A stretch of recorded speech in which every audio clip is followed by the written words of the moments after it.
Before I get started, please do me a favor by subscribing to my channel and clicking on the notification bell.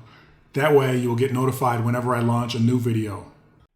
Hello to all my subscribers and hello to any new viewers. I've been off the radar for a while, but I'm now back to bring you more real history. If you are a subscriber to my channel and have seen several of my channel's videos, this video will not be a shock to you, but rather provide you with a deeper understanding and further exploration of American history. If you are new to my channel and this is the first video you've seen, do yourself and me a favor and check out several of my past videos first. The topics I discuss and the information I uncover/rediscover are deep and totally fly in the face of the current history we have been fed. Alright, so if you're still with me, I think you will really be fascinated by this video. But be warned, I'm going to hit you with a lot of information. You may want to grab your favorite beverage and get cozy. So let me emphasize what this video is all about.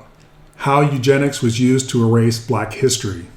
Another way to put it is, why do so many people around the world currently believe that Europe and the Americas, meaning North and South America, were always ruled by people we currently identify and label as white?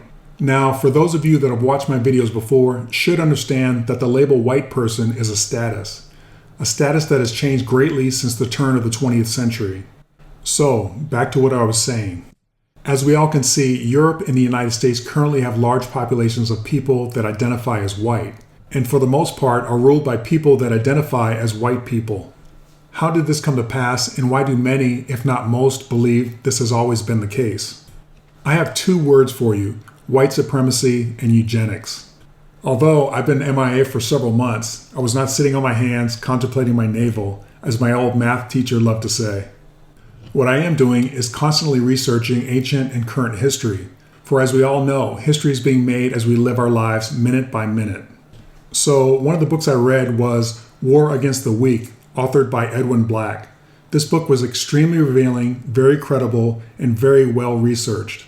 Mr. Black went out of his way to ensure that the information that went into his book was verified several times over.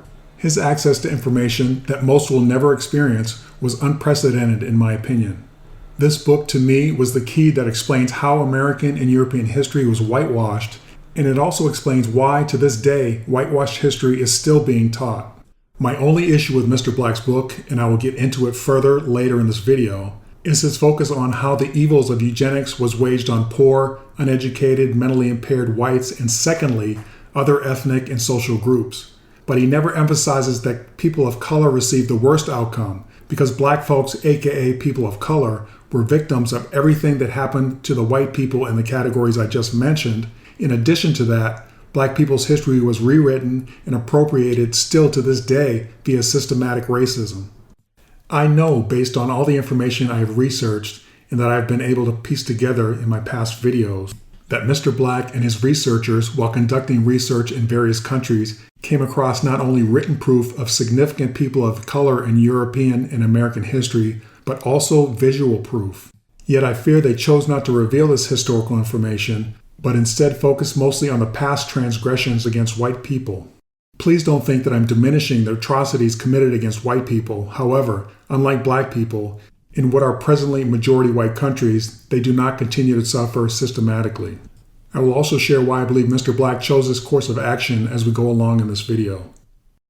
So, I don't know how many of you watching know what the word eugenics means. So let's take a look at the definition provided by the online Merriam-Webster dictionary. Alright, so eugenics is a noun, and it goes on to say, the practice or advocacy of controlled selective breeding of human populations as by sterilization to improve the population's genetic composition. In 1883, Francis Galton in England coined the term eugenics to encompass the idea of modification of natural selection through the selective breeding for the improvement of humankind. Jeremiah A. Brandes. A half-century ago, eugenics became associated with Hitler, genocide, and master race theories, and its reputation has never recovered. Dan Seligman. Then it goes on to say, after the Second World War, eugenics became a word to be hedged with caveats in Britain and virtually a dirty word in the United States, where it had long been identified with racism.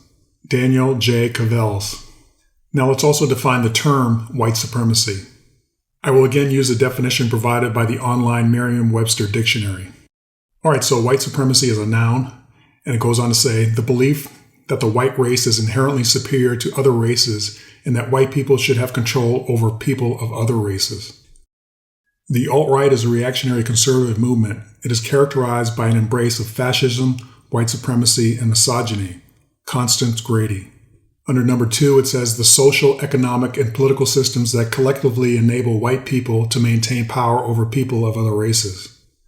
William Kelly turned his considerable intellect and imagination to the question of what it is like to be white in this country and what it is like for all Americans to live under the conditions of white supremacy. Catherine Schultz. All right, so those are the 2 definitions I'd like us to keep in mind as we go through this video. I have been trying to figure out how and why history was rewritten, and beyond that, how it was adopted worldwide. Well, folks, this video will delve into exactly those 2 questions, how and why. So now that we've dealt with the definitions of eugenics and white supremacy, let me move on to say, as I've conducted my research over the last several years, trying to figure out at what point did American society change, I kept coming back to the end of the American Civil War and the time during Reconstruction. Some of this information was covered in my last video, the Black Southern Confederacy. Looking at the time period of approximately 12 years between 1865 and approximately 1877 is when the country underwent a radical shift. Not only did men labeled as Negroes obtain the ability to vote as a direct consequence of the North winning the Civil War, but also slavery/indentured servitude for people labeled as Negroes and people labeled as white was illegal in the United States after the ratification of the 13th Amendment of the United States Constitution. The ruling class that depended on slavery/indentured servitude before the Civil War now had to pay wages for labor. This seriously disrupted the way of life and how these families made their wealth, attained their social status and influence. Again, I must remind you, the wealthy were not just the non-melanated people, aka white people. It was also Europeans of color, aka Black Europeans, that were very much a part of this ruling class. With the end of the war, Congress passed the 13th Amendment abolishing slavery. Then Reconstruction was put into place by the Republican-led administration of Abraham Lincoln. And please, don't confuse it with today's Republican Party. It was done to try to right the wrongs done to those who were enslaved by the societal structure and the rule of law that had been put in place throughout the United States, especially in the southern states for decades. Unfortunately, Reconstruction efforts that held real promise for formerly enslaved people did not last. The equality promise did not come to pass. Alright, so you may ask yourselves, what happened to the Reconstruction efforts that the Republican Party put in place? Again, let me remind you, the Republican Party before and after the Civil War was comprised of many black men. I show you this fact in several of my previous videos. However, as enthusiasm for the Southern Reconstruction efforts waned due to many of the federal and state legislatures, city councils, and other official positions being full of elected black officials, they did not pay attention to the undercurrent of white supremacy and the adversity to black rule gaining traction, especially in the formerly Confederate states. So, that led up to the Compromise of 1877. And what was the Compromise of 1877, you may ask? Well, according to History.com, the Compromise of 1877 was an informal agreement between Southern Democrats and allies of the Republican Rutherford B. Hayes to settle the results of the 1876 presidential election and mark the end of the Reconstruction era. Immediately after the presidential election of 1876, it became clear that the outcome of the race hinged largely on the disputed returns from Florida, Louisiana, and South Carolina, the only 3 states in the South with Reconstruction-era Republican governors still in power. As a bipartisan congressional commission debated over the outcome early in 1877, allies of the Republican Party candidate Rutherford Hayes met in secret with moderate Southern Democrats in order to negotiate acceptance of Hayes' election. The Democrats agreed not to block Hayes' victory on the condition that the Republicans withdraw all federal troops from the South, thus consolidating Democratic control over the region. As a result of the so-called Compromise of 1877, Florida, Louisiana, and South Carolina became Democratic once again, effectively bringing an end to the Reconstruction era. Again, let me remind you, the Democratic Party at that time was the party of the South, aka the old Confederacy. It is not the Democratic Party of today.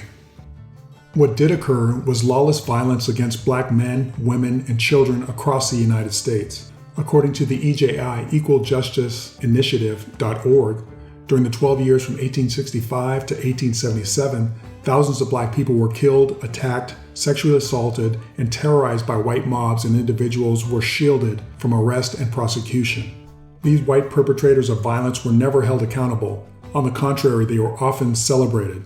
Also, according to the EJI.org, in a series of devastating decisions, the U.S. Supreme Court blocked congressional efforts to protect people of color and instead ceded control to the same white Southerners who used terror and violence to stop black people from participating in political processes. They upheld new laws codifying racial hierarchy and embraced a new constitutional order defined by states' rights. Continuing from the EJI.org website, within a decade after the Civil War, Congress began to abandon the promises of assistance to millions of formerly enslaved black people. Violence, mass lynchings, and lawlessness enabled white Southerners to create a regime of white supremacy and black disenfranchisement alongside a new economic order that continued to exploit black labor. White officials in the North and West similarly rejected racial equality, codifying racial discrimination, and occasionally embraced the same tactics of violent racial control seen in the South. Again, as I have mentioned in many of my videos, there is a reason most students do not receive any instruction on this part of American history. In my opinion, there is a concerted effort to keep people ignorant, so white people may feel like they attained all their wealth via legitimate means and that black people for some reason have never been able to get it together. I have also covered in some of my videos the documented black towns that were destroyed, flooded, or massacred by lawless white people that often used one accusation of crime to justify displacing by force entire towns and or killing or lynching many of its black citizens. I'm not going to go deeper into this subject for the sake of time. However, I challenge you to research slavery/indentured servitude, Reconstruction, and sundown towns on your own. It may open your eyes to why things are the way they are in the United States, and why, to this day, governors like Rick DeSantis don't want you to know true history in the United States. DeSantis recently signed legislation to stop Florida citizens from understanding their own history. Wow. It's 2023 and still the United States refuses to come to grips with the truth. Anyway, I could go on, but I don't want to lose you. So, how did eugenics erase black history? I'm going to read the introduction of the book I mentioned, War on the Weak by Edwin Black. This should give you some idea of what the eugenics movement was all about.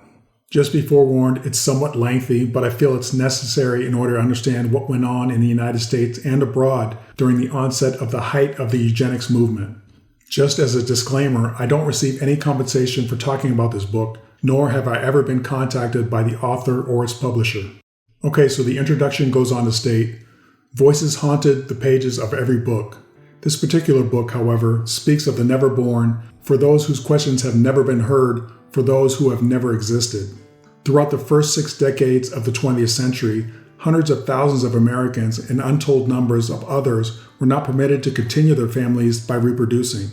Selected because of their ancestry, national origin, race, or religion, they were forcibly sterilized, wrongly committed to mental institutions where they died in great numbers, prohibited from marrying, and sometimes even unmarried by state bureaucrats. In America, this battle wiped out whole ethnic groups, was not fought by armies with guns, nor by hate sects at the margins. Rather, this pernicious white-gloved war was prosecuted by esteemed professors, elite universities, wealthy industrialists, and government officials colluded in a racist, pseudoscientific movement called eugenics. The purpose? Create a superior Nordic race. To perpetuate the campaign, widespread academic fraud combined with almost unlimited corporate philanthropy to establish the biological rationales for persecution. Employing a haze amalgam of guesswork, gossip, falsified information, and polysyllabic academic arrogance. The eugenics movement slowly constructed a national bureaucratic and juridical infrastructure to cleanse America of its unfit. Suspicious intelligence tests, colloquially known as IQ tests, were invented to justify incarceration of a group labeled feeble-minded. Often the so-called feeble-minded were just shy, too good-natured to be taken seriously, or simply spoke the wrong language, or were the wrong color. Mandatory sterilization laws were enacted in some 27 states to prevent targeted individuals from reproducing more of their kind. Marriage prohibition laws proliferated throughout the country to stop race mixing. Collusive litigation was taken to the U.S. Supreme Court, which sanctified eugenics and its tactics. The goal was to immediately sterilize 14 million people in the United States and millions more worldwide, the lower tenth, and then continuously eradicate the lowest remaining tenth until only a pure Nordic race remained. Ultimately, some 60,000 Americans were coercively sterilized, and the total is probably much higher. No one knows how many marriages were thwarted by state felony statutes. Although much of the persecution was simply racism, ethnic hatred, and academic elitism, eugenics wore the mantle of respectable science to mask its true character. The victims of eugenics were poor urban dwellers and rural white trash from New England to California, immigrants from across Europe, blacks, Jews, Mexicans, Native Americans, epileptics, alcoholics, petty criminals, the mentally ill, and anyone else who did not resemble the blonde and blue-eyed Nordic ideal the eugenics movement glorified. Eugenics contaminated many otherwise worthy social, medical, and educational causes, from the birth control movement to the development of psychology to urban sanitation. Psychologists persecuted their patients, teachers stigmatized their students, charitable associations clamored to send those in need of help to lethal chambers they hoped would be constructed. Immigration assistance bureaus convened to send the most needy to sterilization mills. Leaders of the ophthalmology profession conducted a long and chilling political campaign to round up and coercively sterilize every relative of every American with a vision problem. All of this churned throughout America years before the Third Reich rose in Germany. Eugenics targeted all mankind, so of course its scope was global. American eugenic evangelists spawned similar movements and practices throughout Europe, Latin America, and Asia. Forced sterilization laws and regimes took root on every continent. Each local American eugenic ordinance or statute from Virginia to Oregon was promoted internationally as yet another precedent to be emulated by the international movement. A tight-knit network of mainstream medical and eugenical journals, international meetings, and conferences kept the generals and soldiers of eugenics up to date and armed with their nation's next legislative opportunity. Eventually, America's eugenic movement spread to Germany as well, where it caught the fascination of Adolf Hitler and the Nazi movement. Under Hitler, eugenics careened beyond any American eugenicist's dream. National Socialism transcended America's quest for a superior Nordic race into Hitler's drive for an Aryan master race. The Nazis were fond of saying National Socialism is nothing but applied biology. And in 1934, the Richmond Times-Dispatch quoted a prominent American eugenicist as saying, "The Germans are beating us at our own game. The Gypsies, the rape of Poland, and the decimation of all Europe."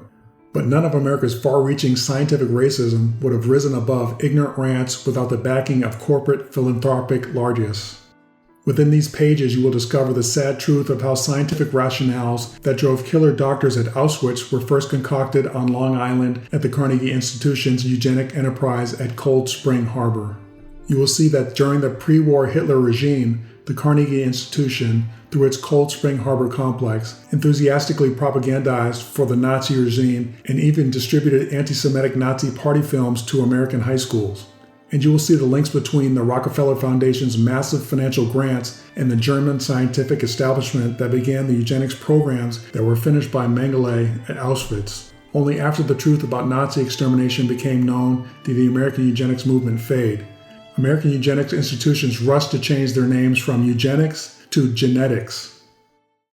Okay, so I know that was a lot. However, there is a lot to unpack when it comes to the unspoken history of the United States. So for most of this video, I will be quoting from Edwin Black's book. In order to compile the research, Mr. Black utilized a network of dozens of researchers, mostly volunteers, working in the United States, England, Germany, and Canada, unearthed some 50,000 documents and period publications from more than 40 archives, dozens of libraries, special collections, and other repositories, page 19. As I read in the introduction, eugenics was international. Why do I mention this fact? Because it goes to show how the white supremacist ideology spread to the majority of the world and why they currently believe in the whitewashed history being taught in all of our educational institutions. I'm going to be paraphrasing much of this book due to the fact that it's over 600 pages. That said, I will add page numbers in case you want to find the exact wording in the book. As Mr. Black set out to research in the United States, he found archived information on eugenics at the American Philosophical Society in Philadelphia, the Truman State University in northern Missouri, to numerous obscure community colleges in the Appalachian states, and a long list of state archives, county historical files, and institutional archives where personal papers and period materials are stored. He also spent much time in many small private libraries and archives, such as the one maintained by Planned Parenthood. His team examined records at the Rockefeller Foundation and the Carnegie Institution. He also noted there are probably 200 important repositories in America, many of them special collections and manuscript departments of local libraries or universities. Because eugenics was administered on the local level, every state probably possessed 3 to 5 sites hosting important eugenics documentation. Mr. Black noted that many of the propaganda pamphlets used to promote eugenics in the U.S. were purged from files. However, they could still be found in British records, page 20. So that tells me that the United States has and will purge, aka destroy information they don't want people to know about or remember. Mr. Black goes on further to say, because the German and American wings collaborated so closely, the German archives clearly trace the development of German race hygiene as it emulated the American program. More importantly, because the American and German movements functioned as a binary, their leaders bragged to one another and exchanged information constantly. Therefore, he learned much about America's record by examining Reich-era files. For instance, although the number of individuals sterilized in Vermont has eluded researchers in the state, the information is readily available in the files of Nazi organizations. Still on page 20, it says, when it was finished, the journey to discover America's eugenic history had taken me from an austere highway warehouse in Vermont, where the state's official files are stacked right next to the automotive supplies and retrieved by forklift, to the architectonic British Library, to the massive Bundesarchiv in Berlin, and every type of research environment in between. Sometimes I sat in a chair in a reading room, sometimes I poked through boxes in a basement. On to page 22, it states, when we were done, we had assembled a mountain of documentation that clearly chronicled a century of eugenic crusading by America's finest universities, most reputable scientists, most trusted professional and charitable organizations, and most revered corporation foundations. They had collaborated with Department of Agriculture and numerous state agencies in an attempt to breed a new race of Nordic humans, applying the same principles used to breed cattle and corn. The names defined power and prestige in America. The Carnegie Institution, the Rockefeller Foundation, the Harriman Railroad Fortune, Harvard University, Princeton University, Yale University, Stanford University, and the American Medical Association, Margaret Sanger, Oliver Wendell Holmes, Robert Yerkes, Woodrow Wilson, American Museum of Natural History, the American Genetic Association, and a sweeping array of government agencies from the obscure Virginia Bureau of Vital Statistics to the United States State Department. On page 23, Mr. Black states, when the research phase was over, I realized that less than half of the information I had assembled would ever make it into the book. Frankly, I had amassed enough information to write a freestanding book for each of the 21 chapters in this volume. It was painful to pick and choose which information would be included, but I am confident that with so many journalists throughout America now aggressively delving into eugenics, the field will soon be as broad and diverse as the investigations of the Holocaust and American slavery. At least one book could be written for each state, starting with California, which was America's most energetic eugenic state. Do you remember in the beginning of this video, I told you one of the issues I had with this book was that I felt that Mr. Black came across information that would bolster my claim that people of color ruled Europe and the United States before Reconstruction. However, like he states, he had to pick and choose what information to place in the book.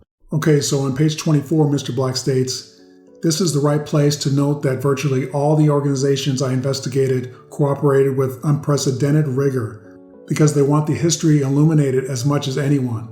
This includes the Rockefeller Foundation, the Carnegie Institution, Cold Spring Harbor Laboratory, and the Max Planck Institute, successor to the Kaiser Wilhelm Institute. All gave me unlimited access and unstinting assistance. All right, so here's my question. Do you think Mr. Black would have been given access to all those inaccessible archives and private collections unless he promised them he would only stick to information regarding eugenics?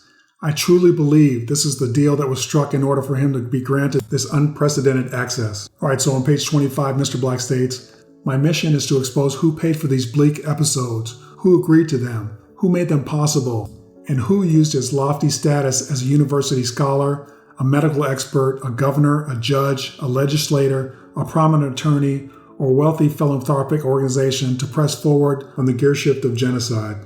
All right, so why do I mention this paragraph? Because individuals in these positions mentioned above were also responsible for allowing our true history to be rewritten and taught to future generations. I believe power, greed, jealousy, and envy were contributing factors as to why these people did these horrible things. I also believe it's why it's allowed to continue to this very day. According to Mr. Black's book, the man that coined the word eugenics was an English explorer and anthropologist named Sir Francis Galton. However, he was inspired by Gregor Mendel, a Hungarian scientist and teacher, and Galton's cousin, the English naturalist Charles Darwin. These theories took root around the time of the American Civil War, well into the time of the Reconstruction period. Coincidence? I think not. Let me read you a little bit more from the book to give you an idea of what was going on during the early 20th century. All right, so we're going into chapter 1 of the book, and it's called Mountain Sweeps. It goes on to read, in the 1930s, the Brush Mountain Hill folk, like many other clans scattered throughout the isolated Appalachian slopes, lived in abject poverty. With little education, often without running water or indoor plumbing, and possessing few amenities, they seemed beyond the reach of social progress.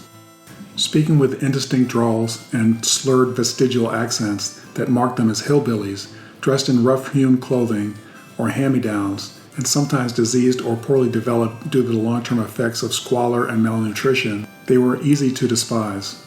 Quite simply, polite Virginia society considered them white trash. Page 31. These simple mountain people were systematically sterilized under a Virginia law compelling such operations for those ruled unfit. Often, the teenage boys and girls placed under the surgeon's knife did not really comprehend the ramifications. Sometimes they were told they were undergoing an appendectomy or some other unspecified procedure. Generally, they were released after the operation.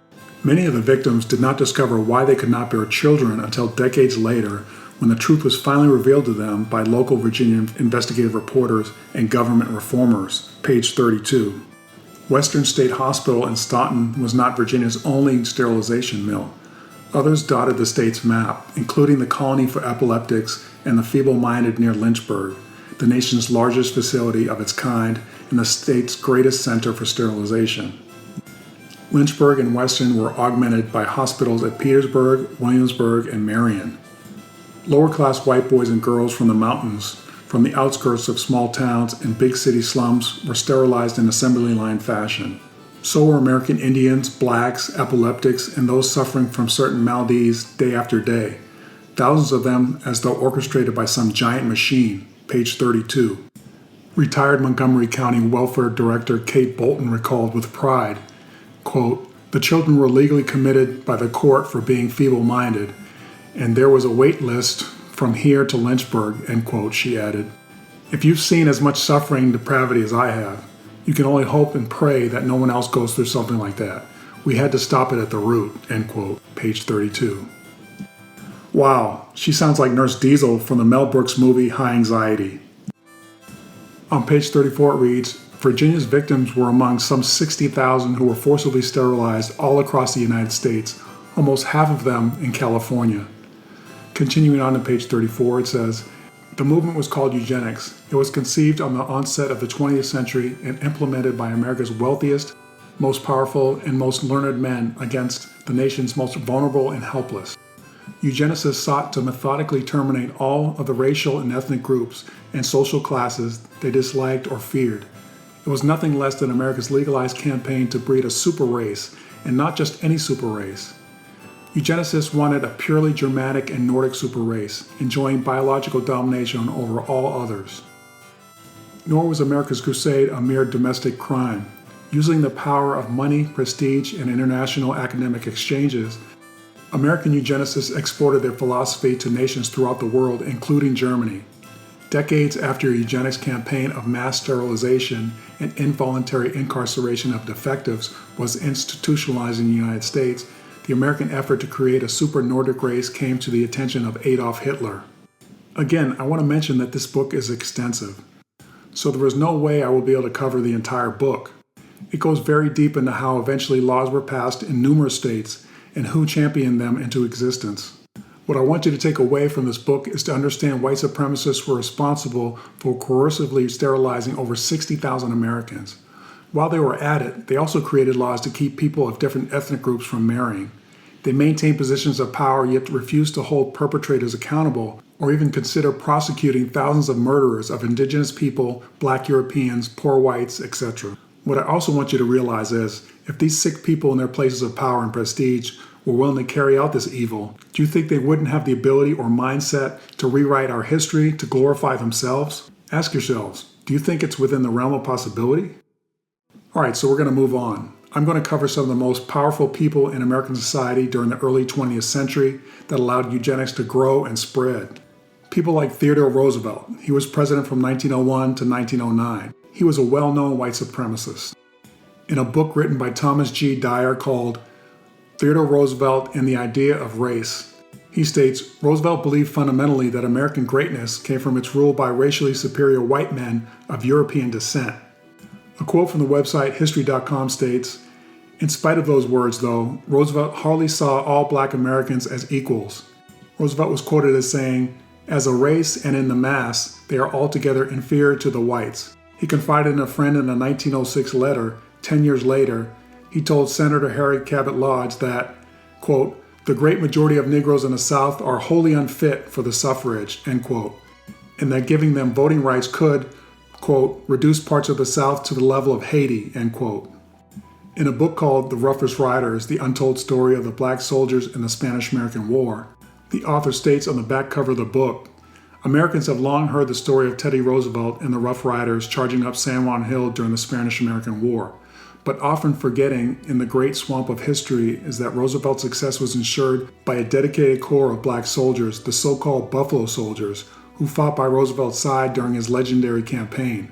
Roosevelt admitted that the black troops actually spearheaded the charge, beating him to the top of Kettle Hill ahead of San Juan Hill, but later changed his story, claiming their performance was due to the superior white officers under whom the black troops served. People should always remember, it's not what you say, it's what you do or don't do that matters. I say this because sometimes inaction, not doing anything to stop or intervene when someone or some group is being brutalized, is just as bad as partaking in the action itself. Alright, so let me talk about William Howard Taft. He was president of the United States from 1909 to 1913. He was also a segregationist, a white supremacist, and he was a big believer in states' rights, which meant whatever people in power in those states decided was best for them, regardless of who was hurt, was okay by him. Let's look at what President Taft did. Taft had written in 1906 that the Jim Crow laws designed to codify segregation and to disenfranchise Southern black voters were not harmful because African Americans were not ready to use the vote well anyway. In Taft's words, quote, when a class of persons is so ignorant and so subject to oppression and misleading that they are merely political children, not having the mental stature of manhood, then it can hardly be said that their voice in the government secures any benefit to them, end quote. That quote was from ehistory.osu.edu, Ohio University. Let me comment by saying the author in the paragraph I just read used the term African American to refer to black voters in the South. We know that the term African American was not widely used until the 1980s, so that is purely the author's assumption. Those that have seen my videos know that the majority of black people in the United States at that time were black Europeans and indigenous black people. Folks, I feel that it's my job to debunk the myths whenever I see them. Alright, so on April 3rd, 1911, President William Howard Taft directed his U.S. Army to expel the 9th Cavalry, an all-black unit from San Antonio, Texas. Earlier that day, the president had met with San Antonio's U.S. Congressman John Garner, who urged President Taft to expel the black cavalrymen from the entire state of Texas because their protest of segregated seating on city streetcars threatened local law and order. Immediately after, President Taft issued a memorandum to General Wood, the Army's chief of staff, directing the nation's highest-ranking Army official to remove the 9th Cavalry from San Antonio. That was from EJI.org, EqualJusticeInitiative.org. A quote from a book written by Ira Katznelson, Fear Itself, The Deal and the Origins of Our Time, states, by 1908, the South had perfected a political system that guarded white supremacy successfully, even in counties with all black majorities. A host of mechanisms ensured virtually no chance to vote for African Americans and low turnout franchise for white citizens. These devices included white primaries, declarations that political parties were restricted to private clubs, poll taxes, property taxes, literacy taxes, and understanding clauses that tested for arcane knowledge of the provisions in state constitutions. This paints the picture of the climate where President Roosevelt was leaving office and William Howard Taft was just starting his administration. In a speech given by Taft, he declared, quote, so long as the statutes of the states meet the tests of the 15th Amendment, and are not otherwise in conflict with the Constitution and laws of the United States, it is not the disposition or within the province of the federal government to interfere with the regulation by southern states of their domestic affairs, end quote. Basically what he was saying was, let them do whatever they want, however they want, to whoever they want, without accountability to the federal government. Taft was also known for removing numerous black men from federal government positions. Sadly, after his presidency, he was appointed to the Supreme Court as Chief Justice. All I can say is, no wonder discrimination, racism, hate, and lynching are allowed to flourish. Lastly, let me tell you about President Woodrow Wilson. I've mentioned former President Woodrow Wilson in several of my previous videos. Alright, so Wilson held many powerful positions during the entire time eugenics was wreaking havoc across the United States and Europe. Wilson was the president of Princeton University starting in 1902, then governor of New Jersey starting in 1911, and then he was elected president of the United States in 1913 for 2 full terms. He was a well-known eugenicist and white supremacist, and he was mentioned several times throughout Mr. Black's book. Wilson literally authored his own series of history books called The History of the American People. These books praised and glorified the Southern Confederacy. In February 1915, upon viewing The Birth of a Nation, a Ku Klux Klan recruiting film, at a special White House screening, President Woodrow Wilson reportedly remarked, quote, "It's like writing history with lightning. My only regret is that it is all so terribly true," end quote. At this time, the KKK made a huge comeback with thousands of members nationwide. These members held all types of positions around the country. Here's what I'm saying. Woodrow Wilson, wealthy elite families, government officials, judges, school board members, etc., and all other like-minded individuals imposed their wills and beliefs on society, which culminated into the history and education we receive today. Unfortunately, so far, no one has been able to produce a smoking gun, showing that history was deliberately whitewashed and who all the perpetrators were. What I'm showing you is that I believe the whitewashing happened during this time period because the climate at that time in history, with all the hateful and awful things that were allowed and in many cases encouraged to go on. Not only that, what we can do is look at the actions of people and groups and see what they actually did for themselves and what they did to other people who they did not respect.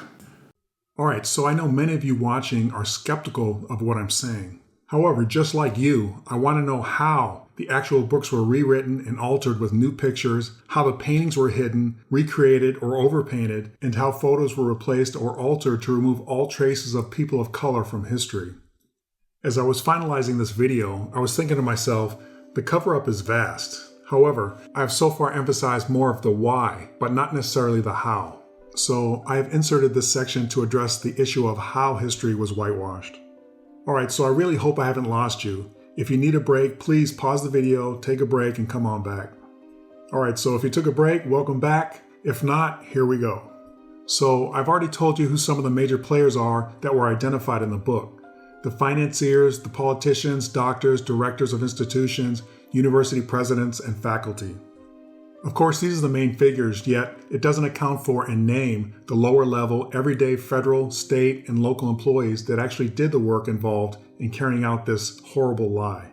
Not to mention the hundreds of American citizens and citizens of foreign countries that volunteered to assist in this hoax. They actually believed in negative eugenics, white superiority, and domination. Or I'm sure in some cases they took part in it for the money and power that came along with collaboration. First, I believe there are 4 main scenarios that provide for the opportunity to pull off this sort of big lie. And those 4 would be 1. Act of God, 2. Pure accidents, 3. Fraudulent accidents, and 4. War. Now there may be more, but these are the ones that I've read about. So what do I mean by act of God? What I mean are things that happen naturally like fires, floods, tornadoes, earthquakes, hurricanes, etc. All these situations can occur without people's intervention. Then for number 2, you have pure accidents. These situations can occur due to leaving a candle burning and it gets knocked over, or maybe a water pipe that bursts in a building. Alright, so for number 3, I have fraudulent accidents. These are situations that are intentionally done to destroy property or cause fear. These are strategically planned events. An example would be setting a fire in a building. By doing so, it removes any trace of the original one-of-a-kind documents, paintings, books, journals, carvings, movies, etc. Alright, in 4th position on the list, I have wars. During wars, people, buildings, statues, museums, archives get destroyed as collateral damage, or often on purpose. This is often a military strategy to demoralize a population by destroying cultural and historical icons and landmarks and replace them with the invading army's culture and values. What I'm going to show you now is how these wealthy individuals and these philanthropic organizations use their money and influence to spread the eugenic ideology within the United States and around the world. By doing so, they were able to appropriate the world's real history with their own version of whitewashed history. Now I'm going to have to condense this down so it won't be hours long. However, I will be creating a video to go more in depth on this topic, but for now I'm just going to give you enough to show you how it happened. As I mentioned previously, there are 4 scenarios where a society or culture would have to recreate its history. The first 2, act of God and pure accidents, are viable scenarios that have occurred throughout history. Although one can take advantage of these 2 situations, I'm choosing not to focus on them for now. Alright, so let me start with the third scenario. I named it fraudulent accidents. There have been many of these occurrences in American and European history. They mainly take the form of setting fire to buildings such as archives, libraries, museums, churches, or homes. Unfortunately, setting fire to a structure is easy and very inexpensive. It often has a desired effect of destroying much, if not all, of the contents within the structure. Once the contents in a building have been consumed by fire and destroyed, it is gone forever. If these items were one-of-a-kind originals like paintings, books, manuscripts, carvings, clothing, then they are lost for all time. If the items destroyed were able to be copied, like books for instance, then the information would still exist. Unfortunately, in the past, there were many important one-of-a-kind books. As you can imagine, this creates the perfect opportunity for whoever is in power to replace the items with whatever version they want. For instance, paintings can be recreated to reflect someone in the same pose, style of clothing, etc., but then be an entirely different person. Books can be recreated with the same stories, but with new engravings, pictures, and photos. Paintings that survived a fire and were just smoke damage can be overpainted. Overpainting was common in the past. What has also occurred over time is eugenics educators have convinced their students that certain words don't mean what they originally meant, like dark complexion, brown complexion, and brunette, or phrases like tall, dark, and handsome. Please understand that just about anything can be recreated by master craftsmen, publishers, painters, etc. This is what I'm suggesting happened. During times of chaos and confusion, like during the fog of war, where communities are being destroyed, many things can be accomplished, good or bad. So let's look at some of the places that were destroyed by fire in the United States. The first one I'd like to look at is the Library of Congress, which was destroyed by fire on October 8, 1814. According to the loc.gov website, which is the Library of Congress website, the library was destroyed along with the Capitol building stemming from the War of 1812. The British Army destroyed several buildings: the White House, the U.S. Treasury, U.S. Patent Office, and the National Intelligencer newspaper. After the fire, Thomas Jefferson offered to sell his private collection of over 6,000 books to replace the books that were lost, and eventually Congress purchased them. There is also a mystery surrounding the original collection of books and if they were actually saved or not. That said, I'm sure you can imagine that many one-of-a-kind items were destroyed, never to be replaced. I'm not as concerned with the first burning of the Library of Congress because, in my opinion, white supremacy had no major political power at that time, and historical whitewashing had not taken place yet in the United States or in Europe. Alright, so moving along. According to accessiblearchives.com, in 1851 the Library of Congress was again ravaged by fire. 35,000 out of 55,000 books were destroyed, paintings, busts, manuscripts, letters, very valuable information was lost.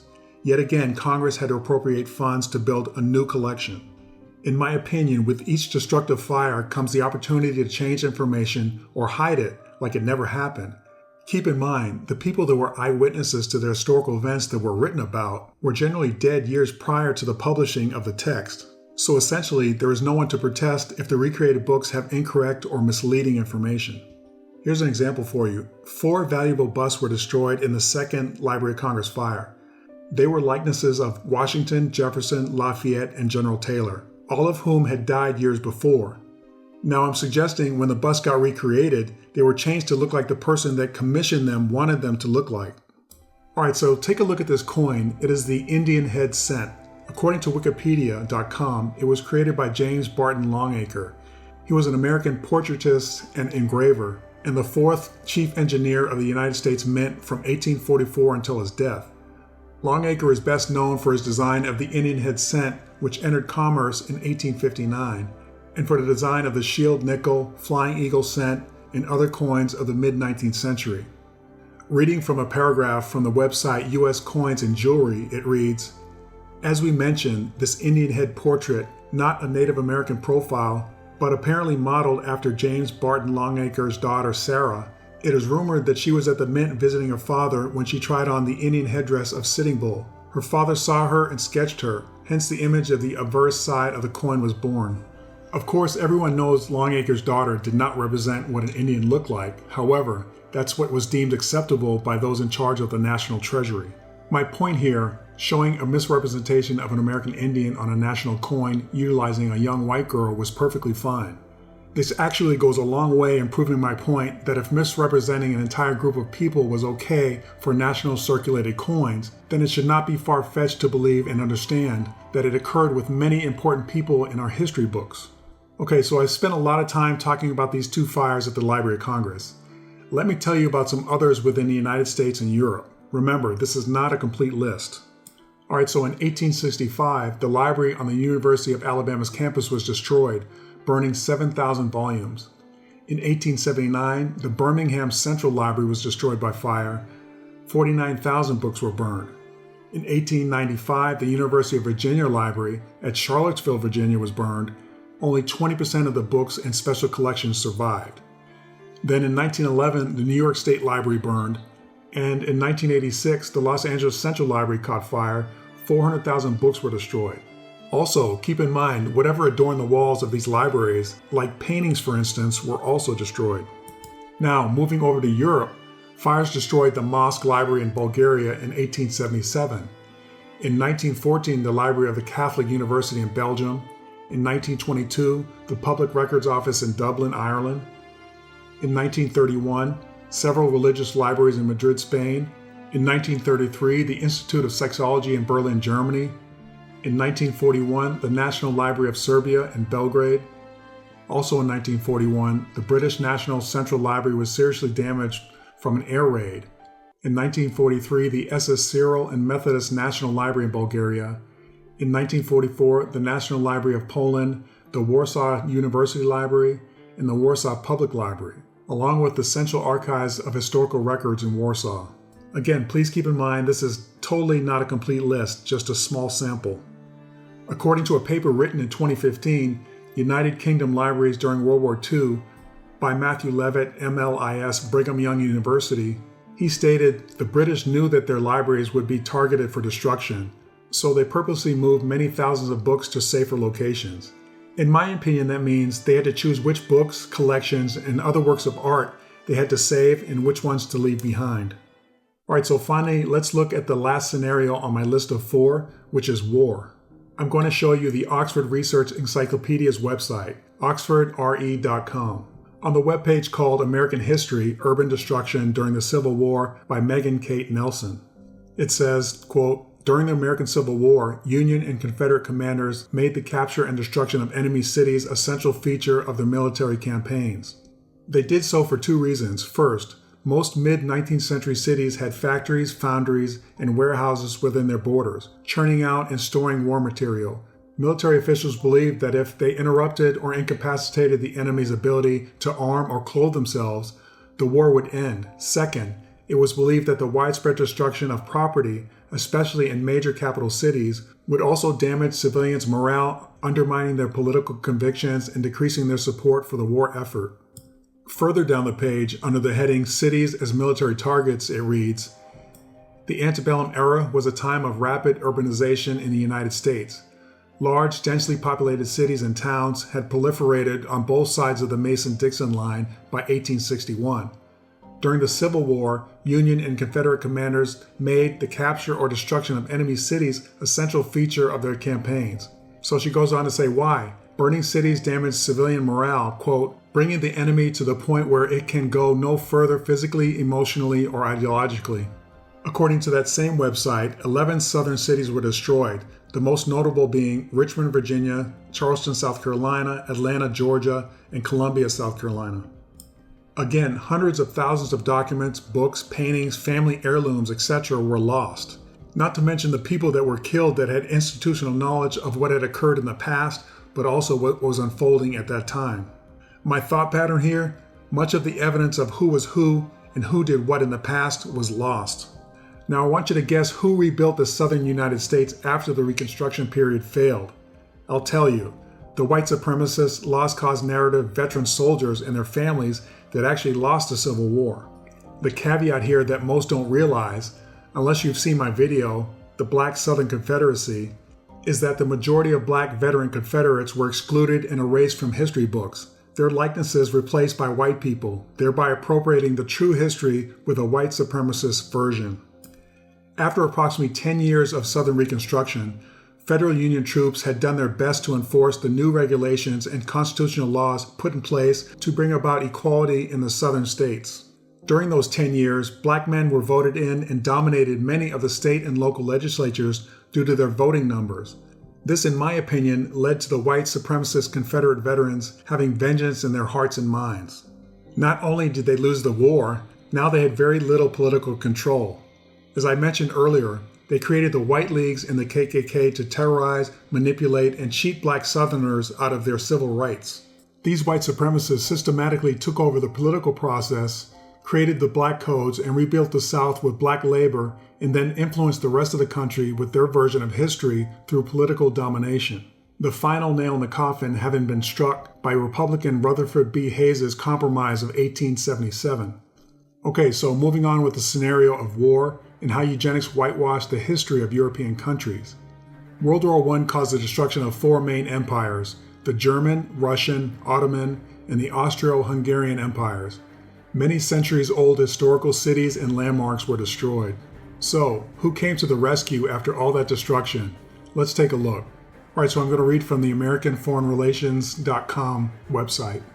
It goes on to read, between the wars, American foundations assumed an increasingly prominent role in the totality of American philanthropy, especially in cultural activities and healthcare. The Carnegie Endowment rebuilt libraries and supported large-scale academic studies of war. John D. Rockefeller Jr. built the League of Nations Library in Geneva, while the Rockefeller Foundation financed the foreign policy studies and international scholar exchanges. The Harkness family founded the Commonwealth Fund in 1918, which dedicated itself to the welfare of mankind. And in 1930, the Pilgrim Trust gave $10 million to Great Britain for its future well-being. The Rockefeller Foundation helped rebuild the University of Louvain and the Cathedral at Reims, and it underwrote the maintenance costs of Versailles and Fontainebleau as it expanded the American schools at Athens and Rome. Moreover, the Rockefeller Foundation, the Carnegie Corporation, and private individuals made sizable gifts to British, European, Canadian, and Mexican universities. Outside the Atlantic world, educational efforts were concentrated on the Near Eastern colleges, Hebrew University of Palestine, Chinese colleges, and surveys of educational programs in Africa and East Asia. James Loeb supported a psychiatric institute in Munich, and George Eastman provided dental clinics in a number of European capitals. The Rockefeller Foundation founded work on parasitic and infectious diseases when it established Peking Union Medical College. I previously mentioned the Harkness family. They owned the Standard Oil Company and obtained their wealth from drilling oil. There were also philanthropists that created the Commonwealth Fund 1918, which dedicated itself to the welfare of mankind. Not only that, they also created the Pilgrim Trust, which gave Great Britain $10 million for its future well-being. Sounds like a political payoff to me. Well, guess what? Both David B. Harkness and Edward S. Harkness were members of the American Eugenics Society. So, that said, I'm sure you can understand what they believed in. Alright, so I'm going to move on to a website called jstor.org, JSTOR.org. And the heading of this particular article from that website is called The Rockefeller Foundation and the Transition from the League of Nations to the UN, 1939 to 1946, authored by Ludovic Ternes, sourced from the Journal of Modern European History. All right, so it goes on to read, the Rockefeller Foundation played an important role in the transition from the League of Nations to the United Nations through its collaborations with two international organizations. The first was the Economic, Financial, and Transit Department, EFTD, of the League of Nations. By financing its move to the United States and all of its work during the Second World War, the Rockefeller Foundation would allow it to make a major contribution to the reorganization of the global economic order after 1945. The second organization was the United Nations Relief and Rehabilitation Administration, UNRRA, which the Rockefeller Foundation provided with staff, work methods, and a network of contacts around the world. The Rockefeller Foundation was thus deeply involved in the redefinition of the overall structure of the system of international organizations during World War II. All right, so this next bit of information comes from the journals.sagepub.com under the heading American Library Association and the Post-World War II Rebuilding of Eastern European Libraries. All right, so it says the topic of the destruction of libraries during World War II has been well publicized. However, the American Library Association's assistance with the post-war cultural rehabilitation of Eastern European libraries remains relatively unknown.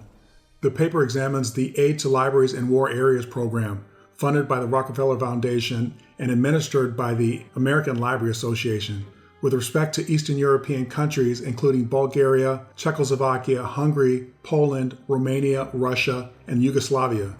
The program consisted of two parts. The first, which ran from 1941 to 1947, dealt with periodicals.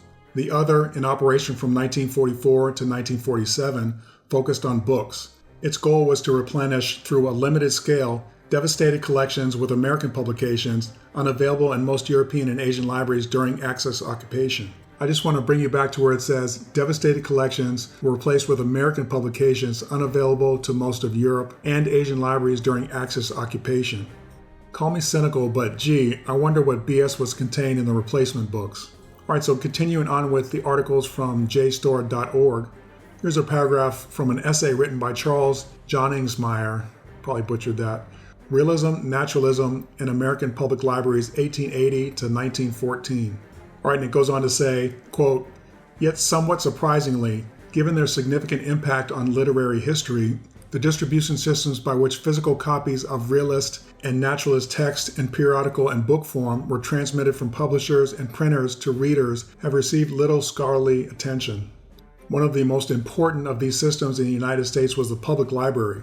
The librarians and governing board members who controlled individual libraries played a major role in determining who had access to works of these genres, as well as in shaping readers' experiences of them. Nonetheless, beyond some oft-repeated stories about supposed censorship of a few especially controversial texts, almost no research has been carried out on how librarians in general actually treated the extremely broad range of realist and naturalist fictions and how their actions might have influenced library patrons' access to and attitudes towards such works. In my opinion, you can see that librarians and their governing boards were gateway keepers to what was purchased and visually consumed in these libraries. Let me ask you a question. If an organization builds and funds a library, do you think the people that get placed on the library board and the head librarian in charge of the library are in agreement with the philosophy of the organization that funded the project? I would have to answer with a resounding yes. All right, so now I'm going to show you a piece of information from the website located at library.columbia.edu, and it's under the heading Carnegie Corporation of New York Historical Note.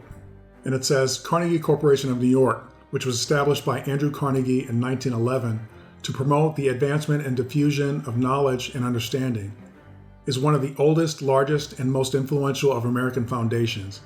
I'm going to skip down a paragraph to where it says, Carnegie Corporation has helped establish or endowed a variety of institutions, including the Carnegie Libraries, the National Research Council, the Russian Research Center at Harvard, and the Children's Television Workshop, and for many years heavily supported Carnegie's other philanthropic organizations, especially Carnegie Endowment for International Peace, CEIP, and the Carnegie Foundation for Advancement of Teaching, CFAT, and the Carnegie Institution of Washington, CIW. It has funded the writing of books and studies, as well as the organization of conferences and international exchanges, radio shows, legal proceedings, and other activities. Through its activities, the corporation has had a great impact on the information and knowledge available to citizens and government alike. Okay, so I'm going to stop right there. Do you see what I just read? All right, so I'm going to read that section again. It says the corporation has had a great impact on the information and knowledge available to citizens and government alike. Folks, I can't make this stuff up. This is exactly how history was rewritten. All right, so back to the paragraph. It says, its work and that of its grantees has exerted a substantial influence on public discourse and policy. All right, folks, there it is again. Substantial influence on public discourse and policy.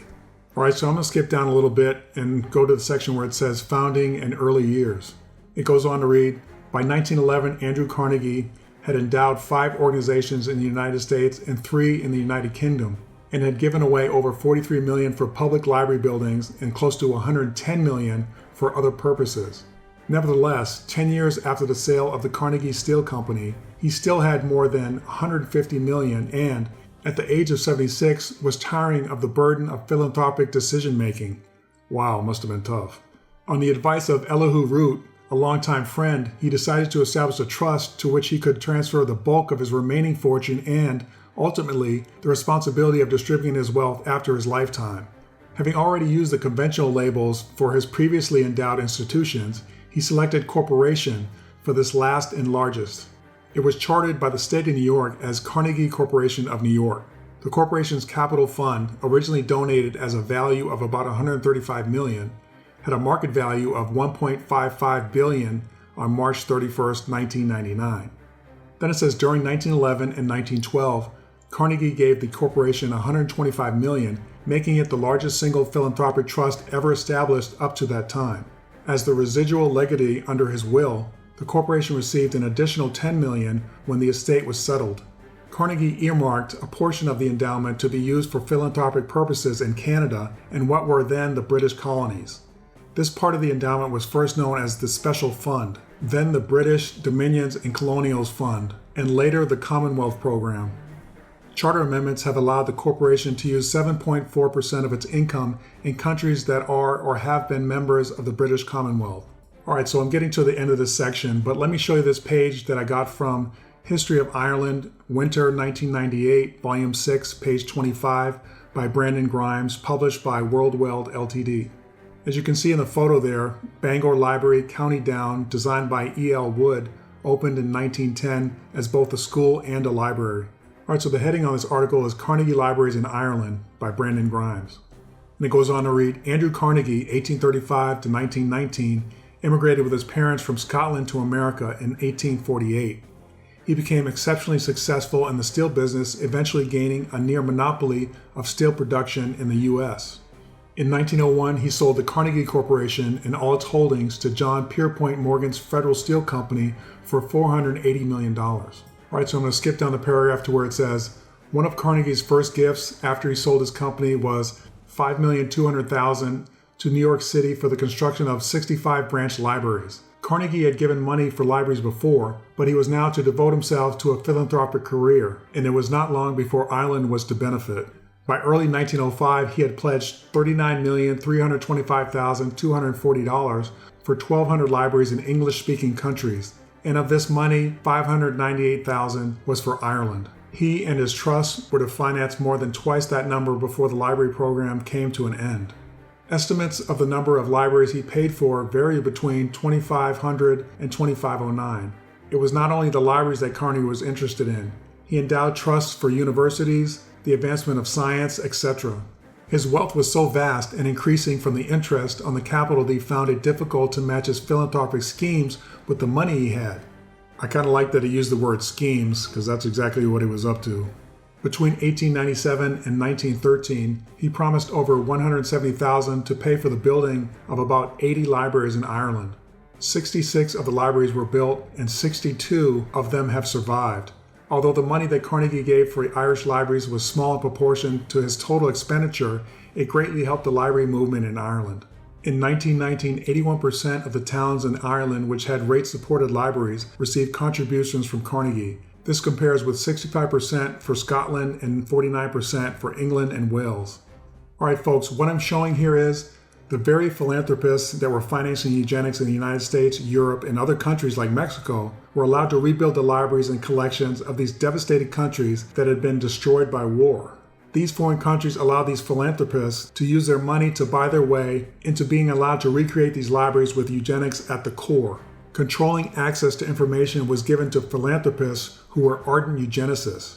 Why were these wealthy individuals so intent on helping foreign countries rebuild their libraries and institutions of knowledge? I believe they wanted to ensure Europe's rewritten history agreed with the United States' rewritten version of history. To ensure that happened, they had to be in full control of the information these countries received and excluded. How better to do that than by financing the entire endeavor? These philanthropists essentially were in control of what Europeans thought about not only their history, but also American history. Remember, much of early American history is intertwined with European history. Let me reiterate, these wealthy eugenicists were able to recreate European history and U.S. history, and they did so by funding libraries, universities, and other centers of knowledge on both continents under the guise of philanthropy. Okay, so this is just a small fraction of information on how the negative eugenics ideology was spread from the United States to Europe and around the world. I will definitely be going more in depth with future videos. Alright, so now I'm going to change gears and I'm going to talk about the people responsible for eugenics and our rewritten history. The people that had something to hide have actually hidden what they don't want you to see. And to keep the false narrative going, they continue to hide the information. The real issue is who controls the information and who has access to the information. Papers, books, recordings, newspapers, journals, all can be altered, destroyed, or hidden. As I mentioned earlier, currently in Florida, Governor DeSantis ordered books to be taken off the shelves because they were deemed offensive, along with removing curriculum regarding Black American history. This has caused a serious outcry from thousands of teachers and Floridians, not to mention other concerned American citizens. The sad thing is, I'm not surprised by this move. It's already been done in the past. DeSantis is just taking a move out of a very old playbook. Since the end of Reconstruction, Congress, along with the Republican Party, which was the party that implemented Reconstruction, folded their hands and let the very individuals that try to divide the country with the secession movement back into the seats of power to exact their revenge and set up society as to never again allow people of color, aka Black people, to return to power. If I am confusing you when I say Black people returning to power, that means you haven't watched my previous videos. So do me a favor and please check them out so you will be caught up with my other channel subscribers. Alright folks, take a deep breath. If you need an intermission, I get it. It's a lot of information. Maybe pause the video, get some munchies, and come back for the second half. Alright, so I'm going to be continuing with Mr. Black's book. You may consider this part 2 of the video. I'm going to go into chapter 5 of the book called Legitimizing Raceology. This chapter covers a lot of the perpetrators of eugenics. On page 85, Black writes about Kansas physician F. Hoyt Plitcher, who became the first in modern times to castrate to prevent procreation.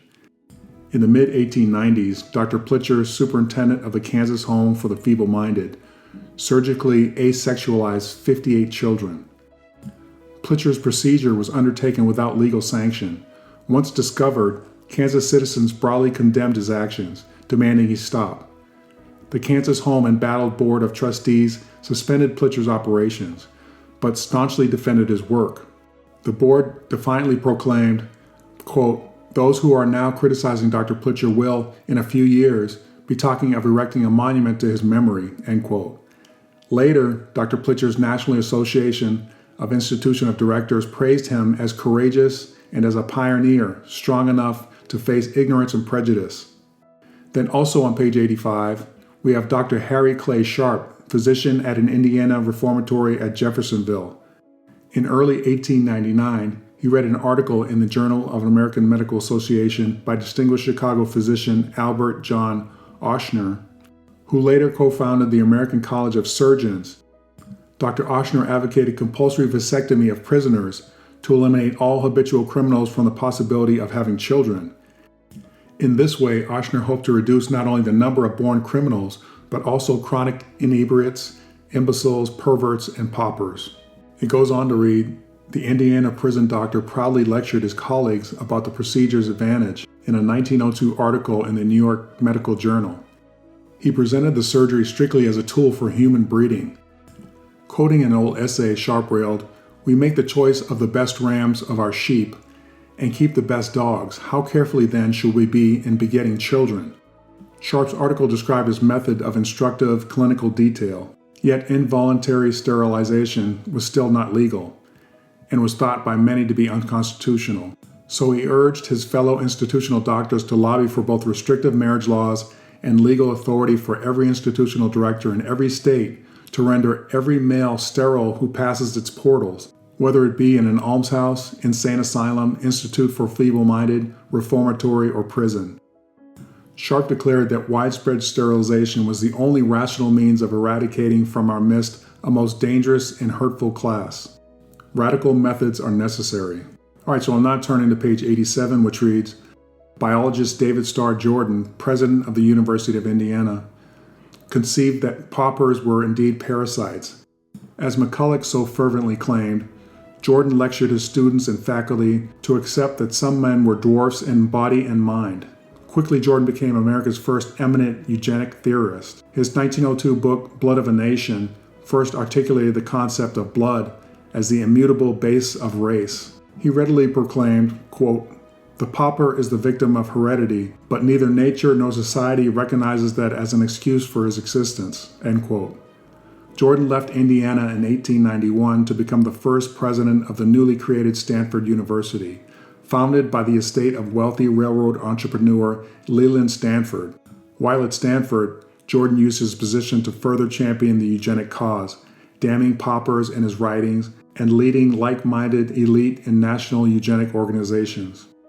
On January 29, 1907, the state of Indiana passed a bill making them the first jurisdiction in the world to legislate forced sterilization of its mentally impaired patients, poorhouse residents, and prisoners. Dr. Henry Clay Sharp's knife would now be one of a multitude, and the practice would crisscross the United States. Page 88. Okay, so I just read you that in 1907, the state of Indiana began forcibly sterilizing prisoners. Question for you. Who do you think the majority of the prisoners were? All right, so moving on to page 89, it states, 3 states did ratify eugenic sterilization in 1909. Washington targeted habitual criminals and rapists, mandating sterilization as additional punishment for the prevention of procreation. Connecticut enacted a law permitting the medical staff at 2 asylums, Middletown and Norwich, to examine patients and their family trees to determine if feeble-minded and insane patients should be sterilized. The physicians were permitted to perform either vasectomies on males or ovarectomies on women. California was the 3rd state to adopt forced sterilization in 1909. Chapter 720 of the state statutory code permitted castration or sterilization of state convicts and the residents of California Home for the Care and Training of Feeble-Minded Children in Sonoma County. 2 institutional bureaucrats could recommend the procedure if they deemed it beneficial to the subject's physical, mental, and moral condition. During the next 2 years, more states attempted to enact eugenic sterilization laws.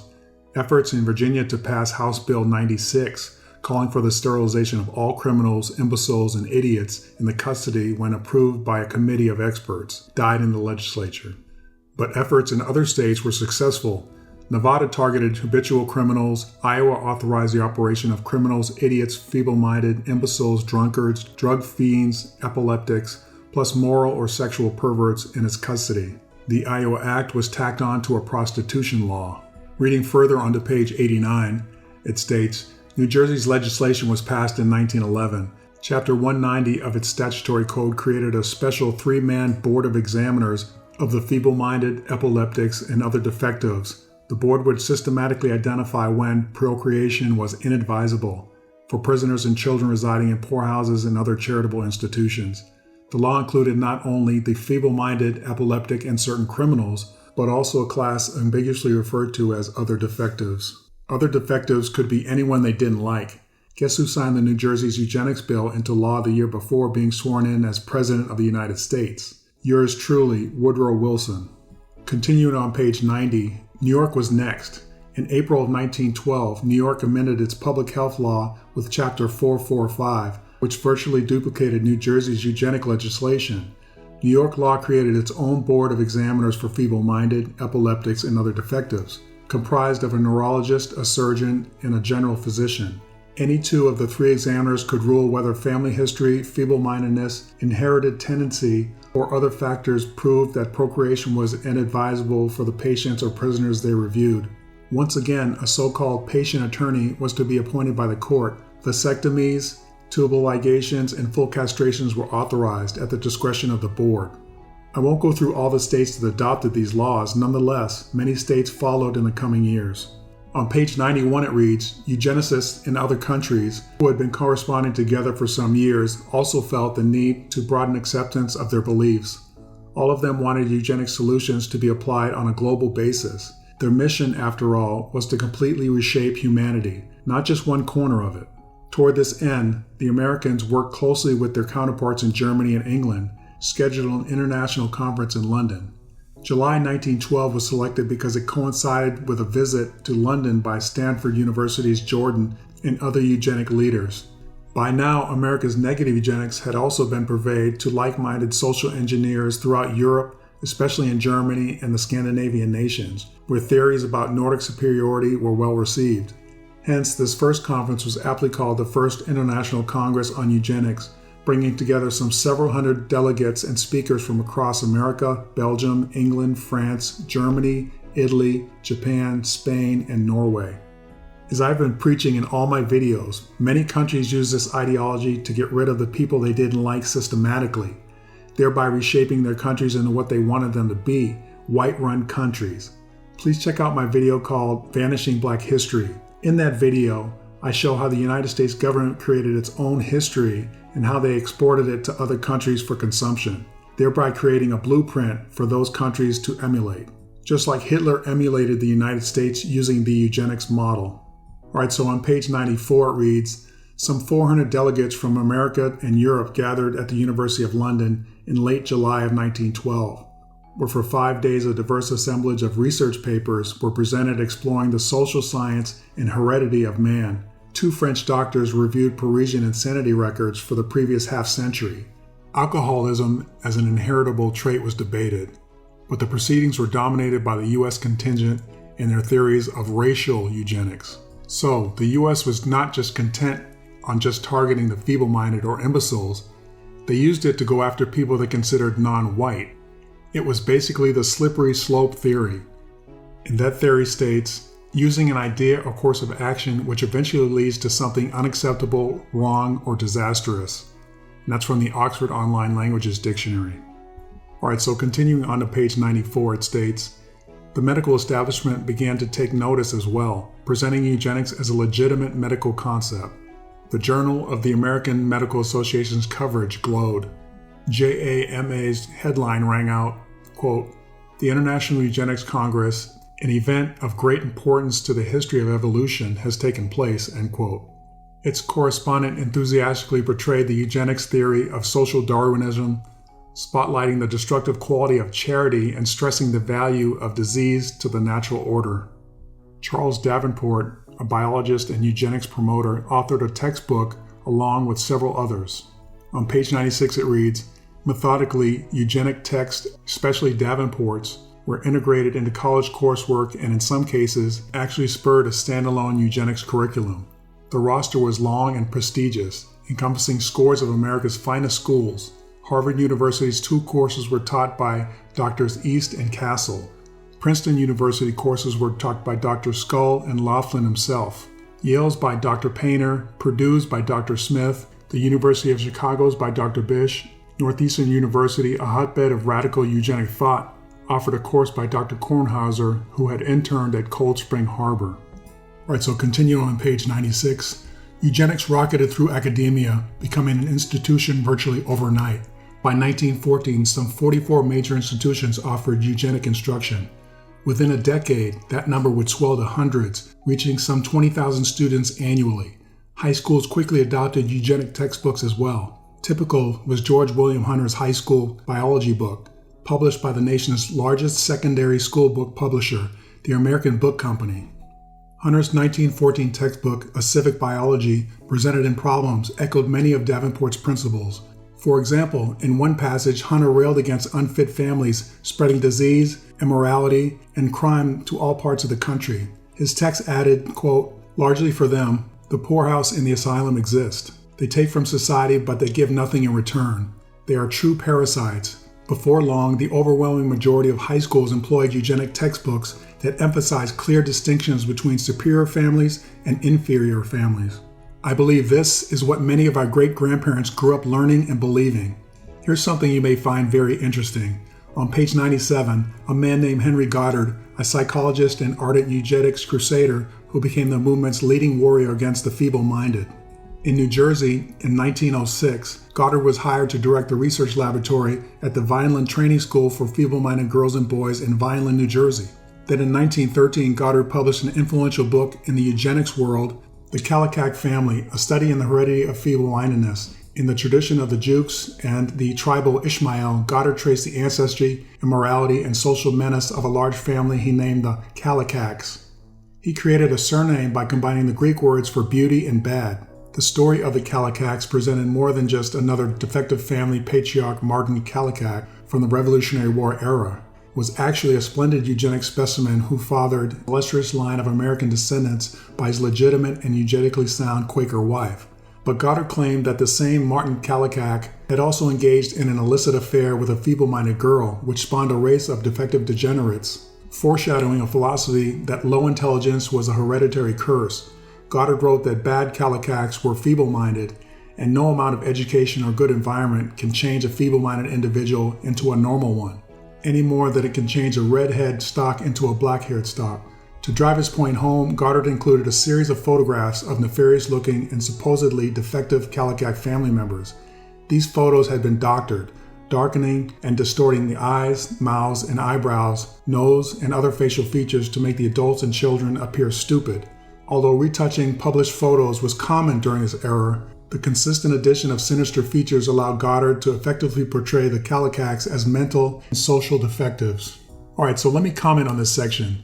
Do you see where I read that retouching photos was common during this era? This goes to my point in previous videos when I assert that photos have been altered, replaced, etc. Many commenters on my videos believe that historical photos were not able to be manipulated back then.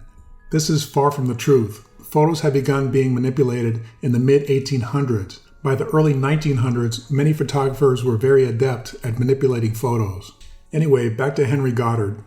On page 98 it states, mass sterilization, in Goddard's view, was merely the first step in corralling the feeble-minded. Sterilization did not diminish sexual function, just reproductive capability. His answer? Mass incarceration in special colonies. Segregation through colonization seems in the present state of our knowledge to be the ideal and perfectly satisfactory method. On page 99 it states, Goddard coining a new word, moron. It was derived from moros, Greek for stupid and foolish. By 1913, he had taken his new intelligence test and a team of testers to Ellis Island to conduct experiments. American eugenicists long believed that the majority of immigrants, especially brown-haired Irish, Eastern European Jews, and Southeastern Italians, were genetically defective. He explained, it should be noted that the immigration of recent years is of a decidedly different character from the earlier immigration. It is no longer representative of the respective races. It is admitted on all sides that we are now getting the poorest of each race. On page 100 it states, Chicago Municipal Chief Judge Harry Olson, responsible for sentencing prisoners to the House of Corrections, was a revered leader of the eugenics movement. At the time of the House of the Correction study, he reminded colleagues, quote, we have laid too great importance on the environmental factors and paid too little attention to the problem of heredity, end quote. On the same page, it continues on to say, mental tests applied to blacks led to an article in the Archives of Psychology reporting that when 486 whites and 907 blacks were examined, blacks scored only 3/4 as well as their white counterparts. The article noted that pure blacks tested the lowest, about 60% lower than whites. But as the amount of white blood increased in their ancestry, so did their test scores. It does not seem possible to raise the scholastic attainments of the Negro. It is probable that no expenditure of time or money would accomplish this end, since education cannot create mental power. Then on to page 101 it reads, quote, Harvard psychologist Robert Yerkes was a leading eugenic theorist and a former student of Davenport's. Yerkes was a member of many elite eugenic committees, including a committee on the inheritance of mental traits and the committee on the genetic basis of human behavior. 2 years after helping invent the point scale, Yerkes became president of the American Psychological Association. Europe exploded into the war in 1914.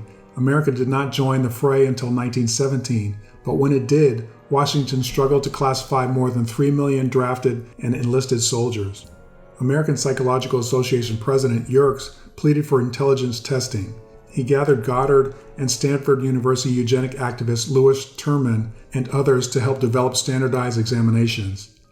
Working from May to July of 1917 at Goddard's laboratory at the Vineland Training School for Feeble-Minded Girls and Boys in New Jersey, these eugenic psychologists and others jointly developed what they portrayed as scientifically designed Army intelligence tests. These were submitted to the Army and the Surgeon General, soon authorizing mass testing.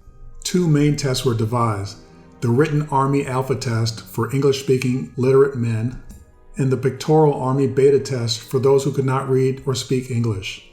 The Alpha test multiple-choice questions could certainly be answered by sophisticated urbanites familiar with the country's latest consumer products, popular art, and entertainment. Yet, most of America's draftees hailed from unsophisticated rural society. Large numbers of them had never been off the farm. Many came from insular religious families, which disdained theater, slick magazines, and smoking. No matter, the mental capacity of everyone who could read and write was measured by the same pop culture yardstick. Take a look at several examples of these questions provided from the book. The first one says, question, 500 is played with, then possible answers, rackets, pins, cards, dice, correct response, cards. Second one there says, question, Becky Sharp appears in, possible answers, Vanity Fair, Romola, The Christmas Carol, Henry V, correct response, Vanity Fair. Next one, question, the Pierce Arrow car is made in, possible answers, Buffalo, Detroit, Toledo, Flint, correct response, Buffalo. Next question is, Marguerite Clark is known as a, possible answer, suffragist, singer, movie actress, writer, correct response, movie actress. Next question, Velvet Joe appears in the advertisement for, possible answers, tooth powder, dry goods, tobacco, soap, correct response, tobacco. All right, so for the last question, it says, hasn't scratched yet is used in advertising A, possible answers, drink, revolver, flour, cleanser, correct response, cleanser. All right, so the book goes on to read, Americans and naturalized immigrants who could neither read nor write English were administered the Beta picture exam. For example, Beta Test 6 offered 20 simple sketches with something missing. Fix it, the subject was instructed. He was then expected to pencil in the missing element. Bowling balls were missing from a bowling lane. The center net was subtracted from the tennis court. The incandescent filament was erased from the light bulb. A stamp was missing from a postcard. The upper left diamond was missing from a sketch of the Jack of Diamonds on a playing card. All right, so moving on to page 102, predictable. Yerkes' results from all 3 tests identified vast numbers of morons among the eugenically inferior groups, so that Yerkes asserted the Army could not afford to reject all of them and still go to war. It would be totally impossible to exclude all morons, reported Yerkes, because 47% of whites and 89% of Negroes were shown to have a mental capacity below that of a 13-year-old. All right, so let me comment here real quick.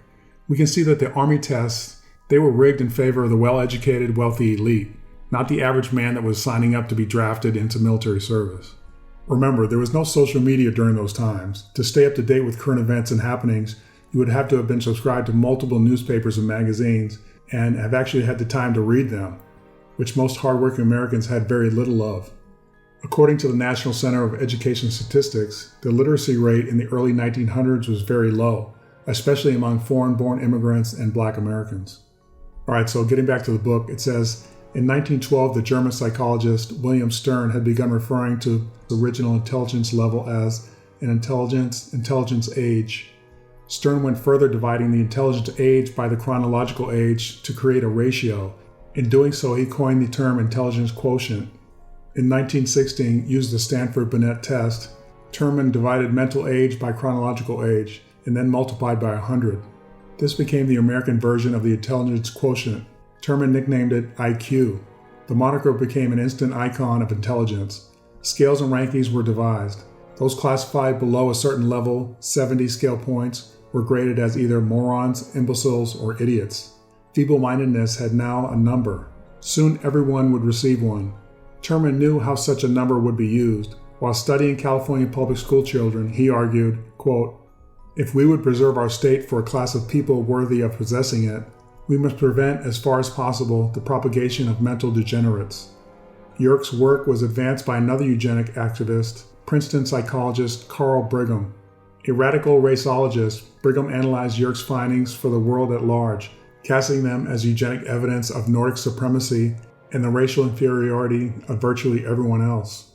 Brigham's 1922 book, A Study of the American Intelligence, published by no less than Princeton University Press, openly conceded that the volume was based on 2 earlier raceological books. Madison Grant's virulently racist passing of The Great Race, and William Ripley's equally biased Races of Europe. On page 103 it continues, the decline of intelligence is due to two factors, the change in the races migrating to this country, and to the additional factor of sending of the lower and lower representatives of each race. The conclusion, that our test results indicate a genuine intellectual superiority of the Nordic group over the Alpine and Mediterranean groups. According to Brigham, Negro intelligence was predestined by racial heredity, but could be improved by the greater amount of admixture of white blood. Brigham concluded, according to all the evidence available then, American intelligence was declining, and will proceed with an accelerated rate as the racial admixture becomes more and more extensive. The decline in American intelligence will become more rapid than the decline of the intelligence of European national groups, he warned. Owing to the presence here of the Negro, he added, the results which we obtained by interpreting the Army data support Mr. Madison Grant's thesis of the superiority of the Nordic type. Quickly, a study of the American intelligence became a scientific standard. Shortly after its publication, Brigham adapted the Army Alpha Test for use as a college entrance exam.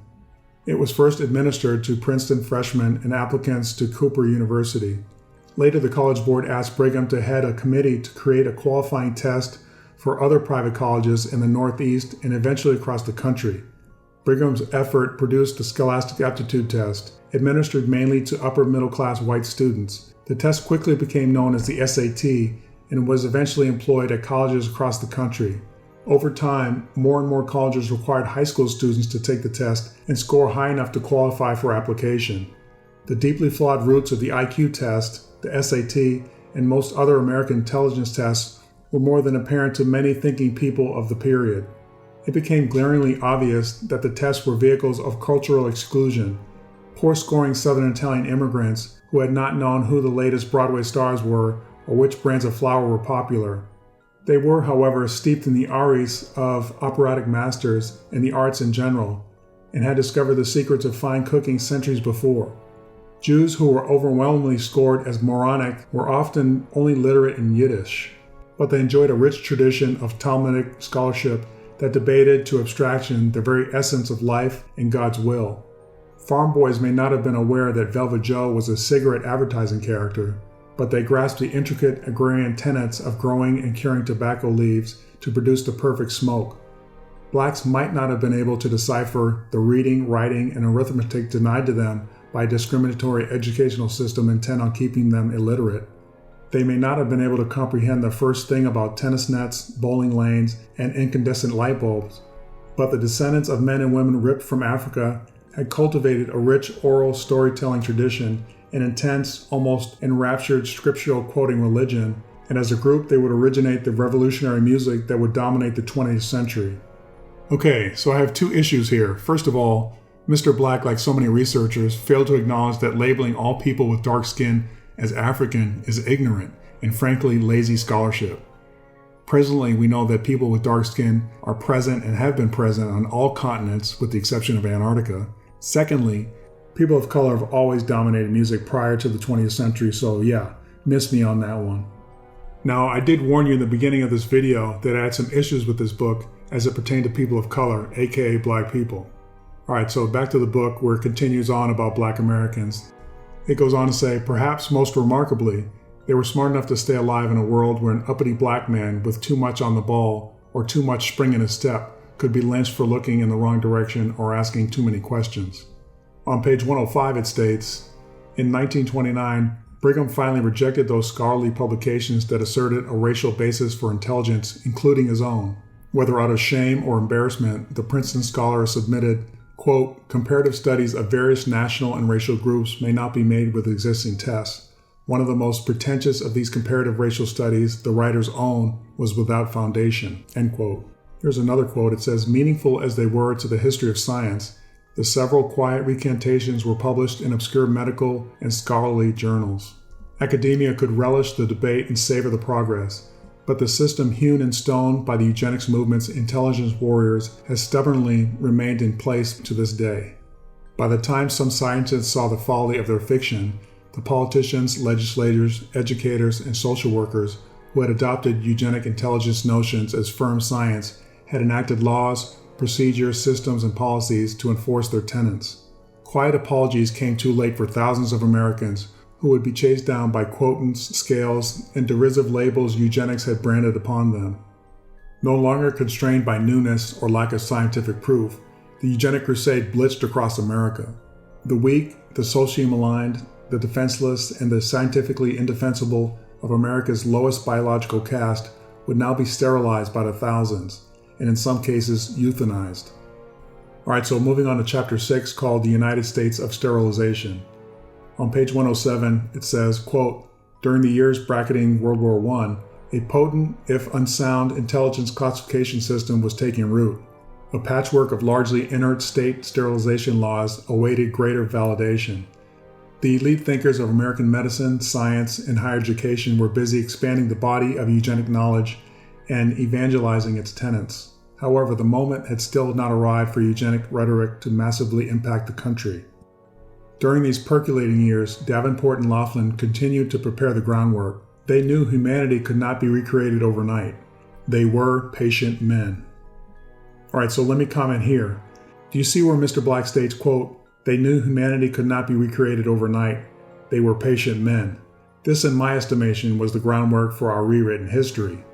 These ardent eugenicists in key positions throughout the country and the world slowly manipulated and strategized their way into changing the United States going forward.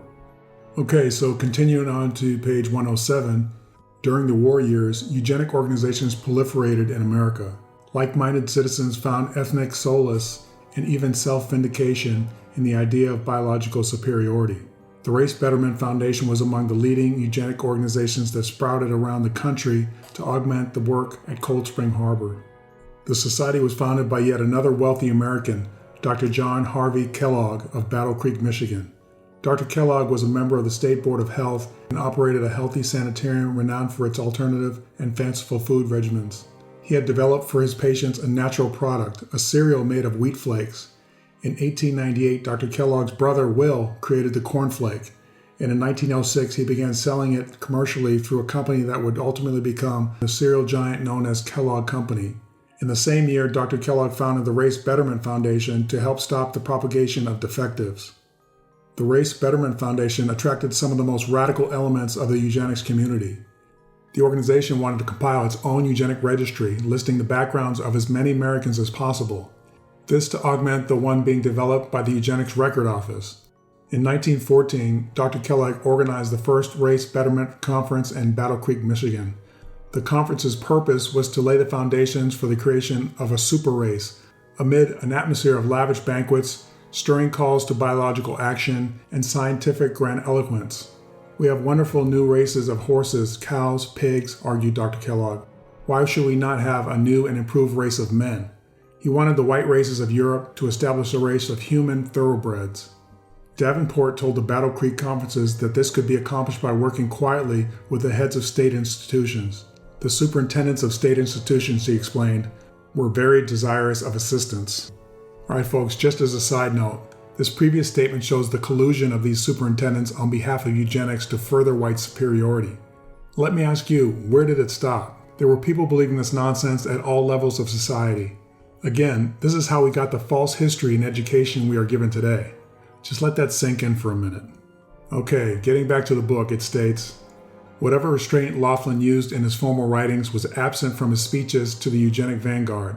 Laughlin boldly put the Battle Creek gathering on notice. Quote, to purify the breeding stock of the race at all costs is the slogan of eugenics, end quote. His three-pronged program was based on sterilization, mass incarceration, and sweeping immigration restrictions.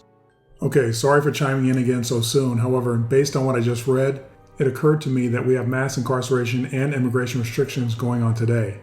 I guess the plan is still in place, right? Alright, so getting back to the book, it says, at the second Race Betterment Conference held the next year, ERO Scientific Director Irving Fisher, a Yale University economist, was equally blunt. Quote, gentlemen and ladies, end quote, Fisher sermonized. Quote, you have not any idea unless you have studied the subject mathematically how rapidly we could exterminate this contamination if we really got at it, or how rapidly the contamination goes on if we do not get at it. All right, moving on to page 109. Eugenic extremism enjoyed layer upon layer of scientific veneer not only because eminent scholars enunciated its doctrine and advanced its solutions, but also by virtue of its numerous respected research bodies. The Eugenics Record Office had inaugurated a board of scientific directors in December of 1912. The board was initially comprised of Davenport, plus eminent Harvard neuropathologist E. Southard, Alexander Graham Bell, and renowned Johns Hopkins University pathologist William Welsh. Welsh enjoyed impeccable qualifications. He had served as both the first scientific director of the Rockefeller Institute for Medical Research and as a trustee of the Carnegie Institution. Moreover, before and during his term on the ERO's scientific board, Welsh was also elected president of the American Association for the Advancement of Sciences, the American Medical Association, and the National Academy of Science. Understandably, Laughlin and Davenport felt only fitting that he should serve as chairman of the ERO's Board of Scientific Directors.